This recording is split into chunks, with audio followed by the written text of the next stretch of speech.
Hello friend, आज आपका नया वीडियो में स्वागत है। आप देख रहे होंगे ये ध्वजा चढ़ाने जा रहे हैं।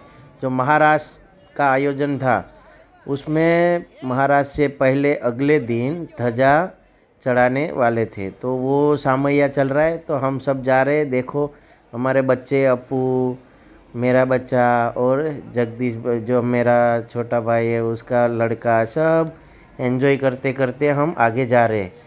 और सब इतना ट्रैफिक है कि यहाँ चलना मुश्किल हो गया था।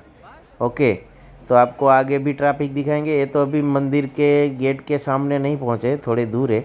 अभी गेट के सामने जाके हम दिखाएंगे। वहाँ चलना मुश्किल था और अगर अंदर घुस गए तो बाहर निकलना का मुश्किल था। तो आप ये पूरा आनंद लीजिए, ये वीडियो में अंत तक ज़रूर देखिए वीडियो। ओके, इसके बाद अगला वीडियो हम महाराष्ट्र का भी लेके आएंगे। ओके, तो कंटिन्यू रहे।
फ्रेंड, आपको यह वीडियो कैसा लगा ज़रूर कमेंट करके बताइए। और ऐसा ही हम दूसरा वीडियो महाराष्ट्र का वीडियो कमबैक लेके आने वाले हैं। ओके, एक के बाद दूसरा। पहले महाराष्ट्र का जो ग्राउंड है वहाँ का आयोजन है वो दिखाएंगे, बाद में महाराष्ट्र का वीडियो दिखाएंगे। तो हमारी चैनल के साथ जुड़े रहिए ऐसे ही, और प्यार देते रहिए, और लाइक करिए, कमेंट करिए। और अभी तक हमारी चैनल सब्सक्राइब नहीं किए तो सब्सक्राइब करिए, ताकि ऐसे लेटेस्ट वीडियो आपको सबसे पहले देखने के लिए मिले। ओके मित्रों, बाय बाय।